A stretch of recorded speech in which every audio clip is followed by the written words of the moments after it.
Ryan, hostile environment on Saturday. You guys didn't have to call timeout throughout the entire game. How rare is that? What does that say about your offense, Julian's command of it, and just the offense that you're putting together? Well, we spent a long time during those 2 weeks, cranking up the music and give our facilities people a lot of credit. We had monster speakers out there and made it really loud and hard to communicate. And it was a little frustrating at times with the scout team, but it was worth it because in the preparation we were able to handle the chaos of it. So I thought that was good. But again, always, as a coach, you're always thinking about the things we got to get better at. But I will say that I thought our guys handled the environment well. I do think that there was a reference point for some of these guys coming in. Maybe some of them didn't play last year, but Julian, for example, traveled to Oregon. He traveled to Penn State. He was at all the playoff games, so he knew what that was like. Carson and Luke, both who were involved with all the silent count, had played with the silent count in the past, and that's a big piece of it. When your quarterback has poise, and then your center and guard who's turning back and part of the operation has poise and composure, it kind of calms everybody down back there. That being said, we had the one false start, but that actually, Julian started a cadence, so we got a little screwed up there. But it's the other penalties in the red zone that got us off track, and those are things that can't happen, especially when we're in a game where we only have 6 possessions. We got to be efficient, and that's an area we're going to focus on this week. Ryan, Rutgers found success on the ground against Minnesota in a way that the first 3 opponents hadn't. What's the challenge trying to control the line of scrimmage against their defensive front? Well, they historically have played very, very physical against the run and continue to do that. I thought Rutgers had a really good game plan going in, but they're well coached and play really, really hard and have good players. I respect PJ Fleck as much as anybody in the country and their coaching staff and how hard they play, and so it'll be a challenge. You don't play Minnesota and think you're just going to run the ball without a lot of hard work. And so, we're working hard this week to put a good game plan together, and then we need to, put that to work here on a Tuesday practice and a Wednesday practice and a Thursday practice to get ourselves prepared to go play. And that's the routine that we're looking to master right now. So team meeting at 2:30, and we'll have a buddy Tuesday and get to work on it. Right. When you have a player like Davison Igbinosun, who a year ago obviously had a lot of issues, let's say, with penalties and that the discussion around him, and then you see how he's bounced back in the first 4 games of this year, what have you seen out of him to see him elevate the way he has? Well, there's a lot of growth. Davison has always brought an edge to him. That's why I love having IGB around me. He just brings great energy to the table. There's an edginess, there's a toughness, there's a competitiveness, a grittiness, and he's aggressive. Did he cross the line last year? I mean, you guys can be the judge of that. But we love the competitiveness. He had to learn technically, what he needed to do to improve that, so that we didn't hurt the team. But his edge, and that rubs off on a lot of guys. I mean, this is a team sport. And I say that all the time. Your body language, affects other people on the team. And the minute he walked on our campus, he's had an effect. And I think because of that, doesn't matter who we're playing, he's going to bring it every day. And that's in practice, and that's on the field. So, what you do in practice, you're going to do in a game. And I think he's practicing at a high level. We found different ways to try to help with the grabbing and those types of things, the top of routes. And so how you practice is how you play, and he's a great example of that. Saying about how the team in general, though, what do you know about your club now 4 games in, especially going into that type of situation, the way they handle it? Well, one of the things this summer we talked about, we got to grow up in a big way, but you're seeing maturity. I mean, there's no way to shake it other than that. You're seeing guys handle themselves well like pros. They're executing on the field well. They're building confidence. I say all that, and you guys know what I'm going to say. Like, we're not anywhere near where we need to be. We have to continue to get better. We got a lot of work to do, but to play the way that we've played up to this point shows maturity, and that was a big emphasis point for us this summer. With a team that hadn't had a lot of experience, guys needed to step into roles and play experienced. I think to go on the road and get that is only going to build our confidence moving forward, and those are the type of environments we're going to have to win in in order for us to reach our goals. This one's a whole different. We're back at home. It's a night game. Should be a great crowd, a lot of energy. I think our guys are feeding off of just the energy around the program right now. So different, whole different set of, whole different scenario this week. Last week it was, we leave on Thursday, we get out there for 2 days, which, by the way, I thought our guys handled that well. Going all the way to the West Coast, it's a long trip out to Seattle. I thought the operations, everybody involved with it did a good job here because it was pretty seamless. We had a little bit of an issue getting out, but once that happened, I think it's important for our players to see familiar faces, see some familiar things when they get there, and we have to make sure we eliminate all distractions as coaches and as an organization. I thought we did that, and guys kind of found themselves into a rhythm. I thought we actually got closer over those 2 days. We were able to spend some time in the meal room. We watched that Florida State-Virginia game, and just the amount of camaraderie that was going on and bonding in those meal rooms during that time, I think was good. It reminded me last year sort of the playoff, which was sort of our plan. And then getting back on the plane and enjoying that win on a long flight back was great. So really positive coming out of that. But again, okay, we wiped the slate clean on Sunday like we do. Anytime we walk off the field on Sunday, that game's behind us and it's on to Minnesota. And they bring their own set of challenges. But it's good to be back home and back in our routine. Ryan, I remember there being times with Justin and then CJ where you'd say your favorite throws were the ones that they threw away, right. Decision making. Julian seemed to do that maybe more on Saturday than he had in the first few games. What was your evaluation of the decision making process and then signs of growth there, I guess, maybe? Yeah, I thought there was definitely some of those. And there was one in particular on the naked that we got to find a way to throw that one away. We can't take negative plays in a red zone. That's for everybody. But I think you saw one. We tried to move to Jeremiah, came back. It wasn't there. We decided to go max protection with no check down. He had to throw that ball away. I mean, that's a really good decision. We can live with 2nd and 10. We can't be 2nd and 17. I like the way he extended plays. Even on extension where you're running and you're getting 3 yards, 2nd and 7 is better than 2nd and 10 or a sack. And then I thought a big play for him was the 3rd and 17. We got 2-man. He escapes the pocket. Typically nobody has the quarterback unless it's a 3-man rush against 2-man. He's added to the field goal. I think he scrambled for like 12 yards, and then shortened that field goal, which adds the percentage of make there. So that's all like really great teaching moments for somebody who has only had 4 starts, and in a game like that, these games are more like the NFL now, and. When we're in a game like that where, both teams are huddling and the possessions are at a premium, these decisions are critical. So great learning experiences for him, understanding how that works, and for our team in general. Second row center, Bill Landis.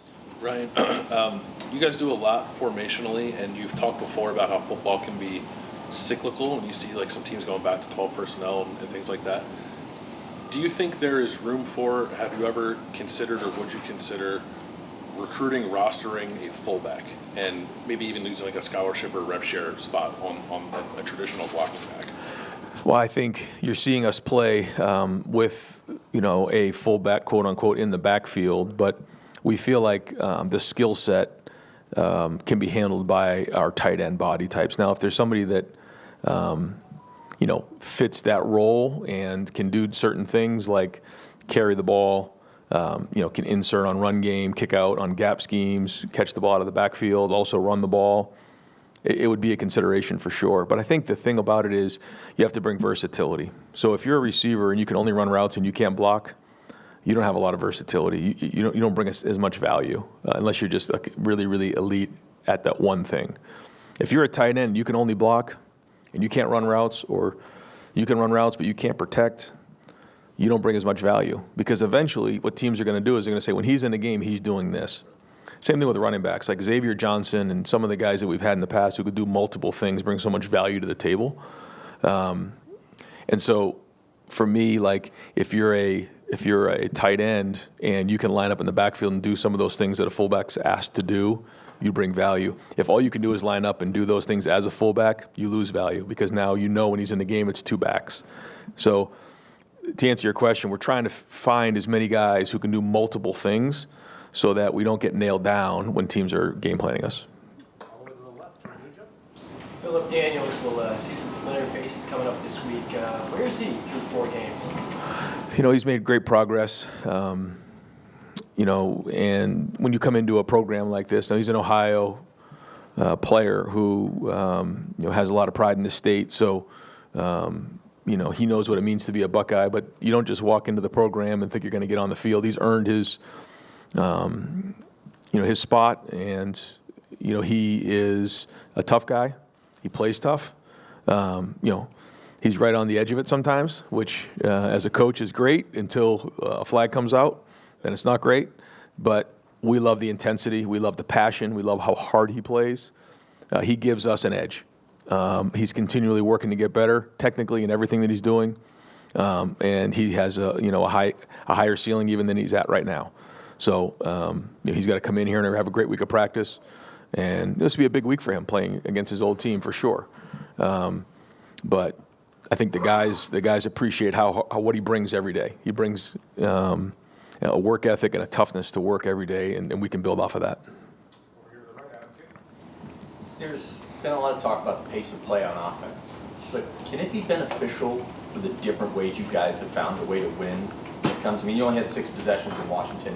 If you find a way to put the game away in the second half, is that something new you guys are learning as an offense, kind of moving forward here? Well, I think every week it's important as coaches to look at the game where you're at, and the number one goal is to win the game. And we have to make sure we stay focused on that part of it. But then it's also important for us to take a step back at the beginning of the week and ask ourselves, where are we going? And I think all those things come into play. And so, you're making a decision once you get going during the week. Everything is about that opponent. But early in the week, you're going to ask yourself, where are we going? What is the identity? What do we need to get done in all 3 phases?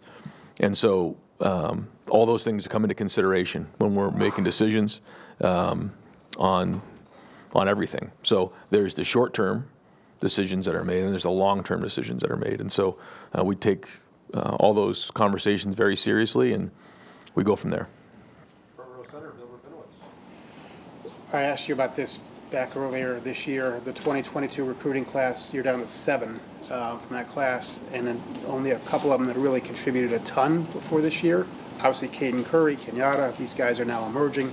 How important has their development been and getting something out of that class? Man, it's great to see guys stick with it, because not everybody comes in and has the college career that they think exactly is going to go the way they think it's going to be. There's challenges along the way, adversity along the way. There's setbacks, and you really find yourselves asking questions about do I really belong here? Is this the right place for me?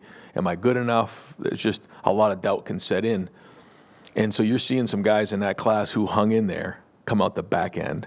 And you're seeing KJ play with just great energy in the game. I mean, his body language, in my opinion, was as good as I've ever seen it. He played with great poise. He was encouraging his teammates. I thought he showed great leadership in the game and played really, really well. Caden Curry. I mean, Caden's somebody who has played a lot of football here, special teams-wise, and has made a lot of plays. But now he's a key contributor. And, he's had his ups and downs along the way. But, in this program, between what goes on the field, what goes on in the weight room, what goes on off the field here, if you hang in there and you just continue to put one day in front of the other and build resilience up, you're going to get maximized. And those are 2 great examples of it. Ryan, you just talked about Caden and Kenyatta, but your entire starting defense are guys who have been in this program for multiple years. You guys had the opportunity to develop. What kind of value does that bring when you have, a whole defense full of guys who have been here and have kind of developed over the years? Well, I think that's it. In today's day and age, it's hard when guys do leave the program because you want to build continuity and stability. And so when you have guys who stay for multiple years and you retain guys, then the culture is strong and can be reinforced and rebuilt each year. And I think you're seeing that right now. But to me, it's about a mindset, and it starts when they first get here. everything starts with a thought, and then thoughts lead to feelings, feelings lead to, what you say, and then what you say, becomes your actions and your behavior, but it all starts with your mentality and what you're thinking about.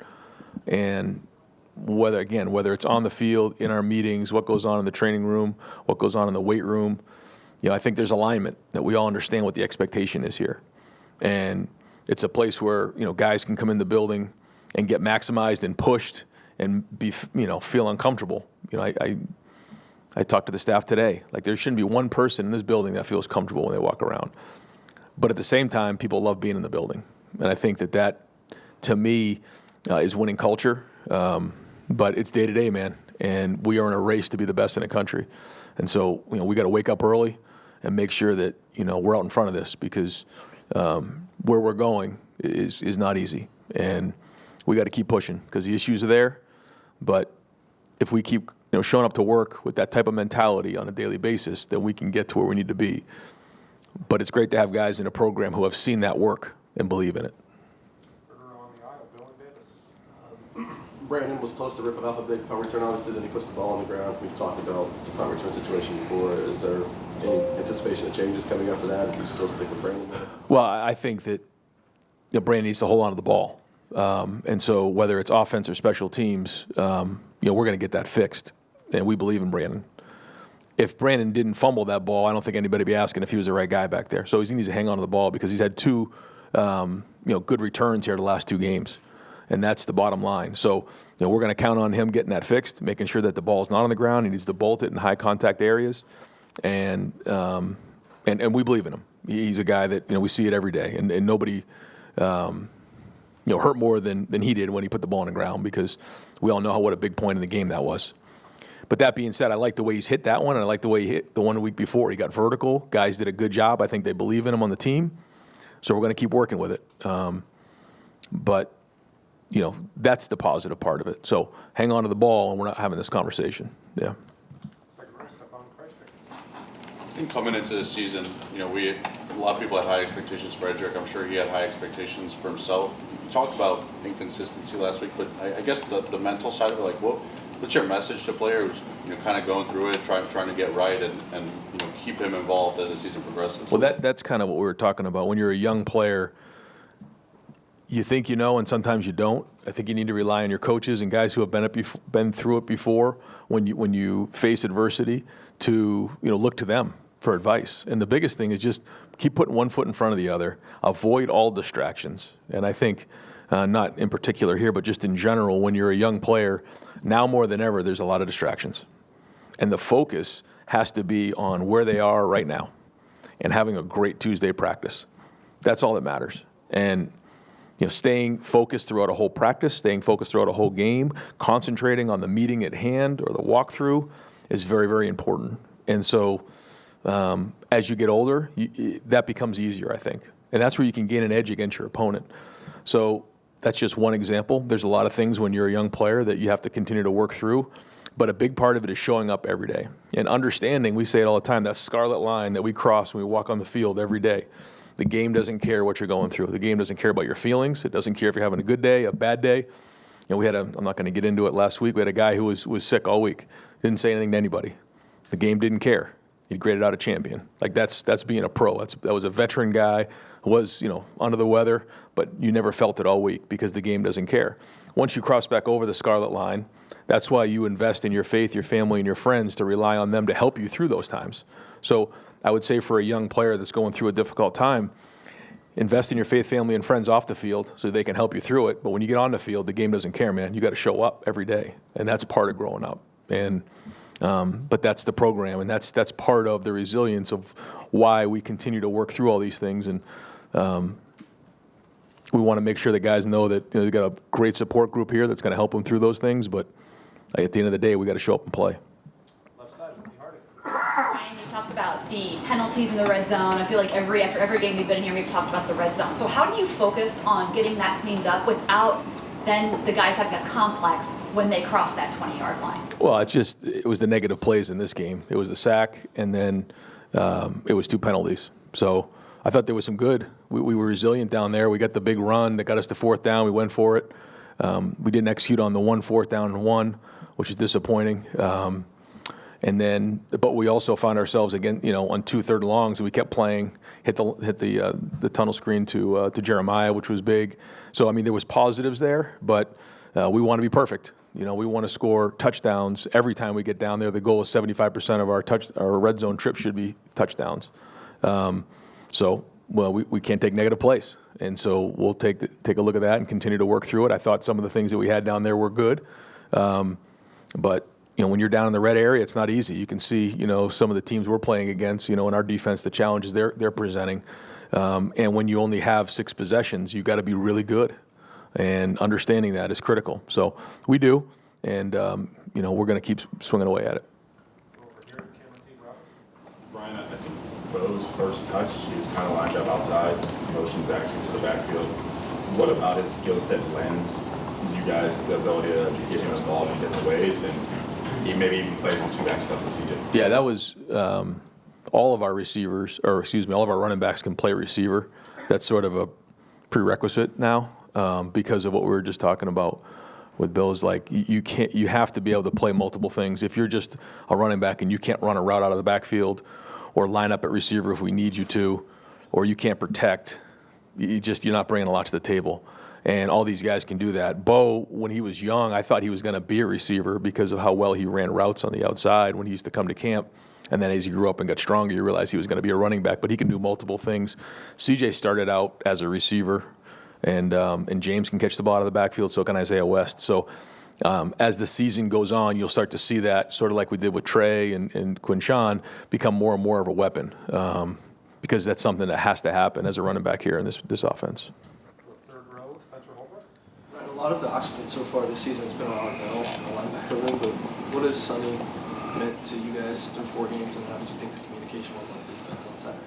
Yeah, Sonny is a grown man. The way he handles his business, the way he plays, the way he leads, the way he communicates, it's like having a coach out there. And I think he's had a big part of the maturity of our defense every day. They watch the way he works.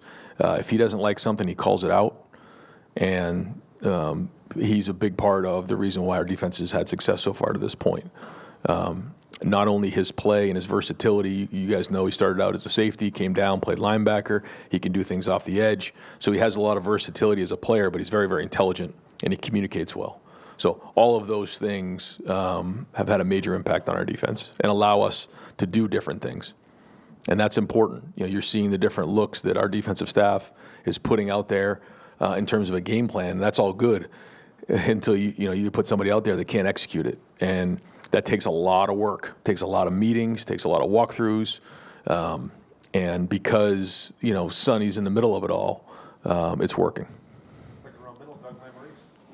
Brian, just like point of information, would you mind running through how you guys coach up the different special teams units this year with the staff? Yep, so everybody's involved. What we do is we meet here on Tuesday morning at 7 a.m. with everybody involved with special teams. Offense and defensive line, quarterbacks aren't involved, coordinators aren't involved, but everybody else is. So we got an army of people in here working on special teams. Rob Keys heads it up. He does punt return. He's sort of the point man there, and then each position is coached up by somebody individually. Then on punt, Matt Guerreri heads that up, again, with a lot of help from different folks. I'm involved with it all. Kickoff return, Nate Ebner, game plans that, gets up in front of the group and coaches that, again, with a lot of help. And then James Laurinaitis does the kickoff. So, we have multiple coaches up in front of the group, which I think is good for our team. It's a different voice. It's a different attack. But it's also accountability for everybody. We're all involved with special teams. And it seems like you've been talking a lot about situational football with fewer possessions in the game. It seems like special teams could become even more important than Huge. How do you feel so far for a month into the season about your special teams? Yeah, I forgot about field goal because Tyler Bowen does the field goal, and then on defense, everybody's involved, but Sam McGrath really helps with that, and I thought they did a nice job, like, for instance, on the field goal. That was a huge stop in the game. Apparently they maybe saw something on film, and we were able to change that up. But But yeah, those are the plays. You don't make that play and they get the fake field goal and score a touchdown. You never know what happens. The punt return, we fumble, we don't fumble. Who knows what that game looks like? So we're not pleased with the kickoff return getting towards midfield. We're going to get that fixed. That was a misfit. But to your point, every play matters more and more. And so we got to be special teams have to be an advantage for us. We put a lot of work into it. We got a lot of buy-in in the program through coaches and players. And, so we say our best players play, and if we decide to pull somebody out, it's because we decide to. And then we try to find, young guys to get in there. Aaron Scott's a player who, to me, he made the play that he made in the game through the last couple of weeks. The last 13 times that we've run down on kickoff, he was the first guy to the 30-yard line. Then he gets there, in the game, and he makes that hit inside the 20-yard line. Why? Because for the last 13 times, he was the first guy to the 30-yard line. It's a great example. Aaron Scott's going to start playing more football around here. And so that's how you cut your teeth on special teams, and that's the culture that we have, and the guys buy into it. Ryan, you've talked about using the hot hand at running back this season. It seems last 2 weeks, though, it's shifted more Bo and CJ. I know James got in some. Are you comfortable with that type of rotation? Do you want 3 guys? Does it change game to game? How do you guys evaluate just how that's gone so far? Well, like you said, when you only have six possessions and 60 some odd plays, those reps are valuable, and so there's not as many in that type of a game to go around. I think there's going to be plenty more to go around for these guys, and we need all of them. I think they're all growing in different areas. I think it starts with CJ, who is still figuring out this, this offense and how we do things here and the expectation. And he's growing. He's done some really good things, made some big plays already for us. And so he's got to continue to get better. I think every time Bo and James get on the field, they're sort of doing it for the first time a lot of times. And so, you're seeing the growth from those guys, and they need to play. The more they play, the more you're going to find out about them, and they're going to grow. And the only time as a running back, you got to play. And the quicker they learn, the better their career is going to go. Obviously, a lot's changed in college football. Rule changes, clock rule, all those different things. But even before some of those rule changes, you guys have started gradually playing a little bit slower year by year. And it seems to match up with as your defense has gotten better. Like 4 years ago, you were in a situation where you got offensive weapons, but you kind of had to use them every single play. 2 years ago, you're talking about how you're having to get used to winning with your defense, and now here you are winning again 24-6, and you're pretty happy with that.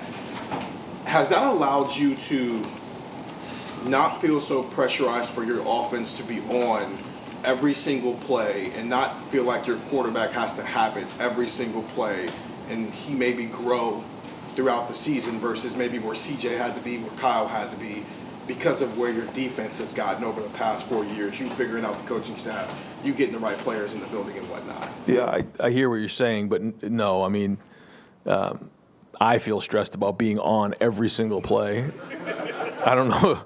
I know the defense is playing good, but that's not the way it is on a headset or how it is on Sundays after watching the film. We expect to execute at a high level, and when we don't, it doesn't go very well. So, there are certain strategies that we're using for different reasons. I won't get into all of them on how we're attacking some of these games. With, again, kind of what we were talking about before, the short-term goal of winning, and then you have to look at it from a wide lens of where do we need to be at the end of the season. And, we can't.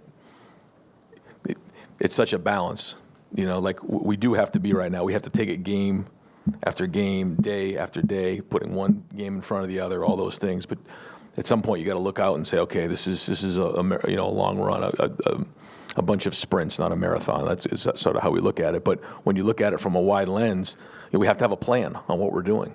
And there's a lot of different things that go into that. But one thing that isn't compromised is the execution. That has to be at a high level. So, we're chasing that, and we need to. I think we had 16 plays on Saturday of over 10 yards. I think that's what it was, and I think it was more like 25 plays over 8 yards or something like that. It was close. When you have 60 plays, that's a pretty good day at the office. But situational things come in, and when you only have 6 possessions, it can go fast. So all those things are taken into consideration, and we're expecting, though, to score touchdowns every time we touch the ball. Do you know what your offense is?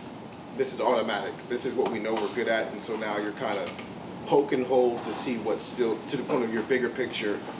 The focus maybe is on what do we need to get better at week in, week out versus we know we can do this and we can pull this out of our hat whenever we feel we need to.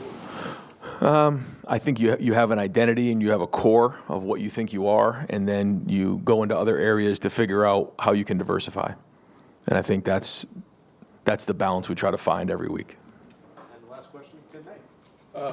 Just a throwaway question. Have you thought about moving Jaden Fielding to gunner on punt return?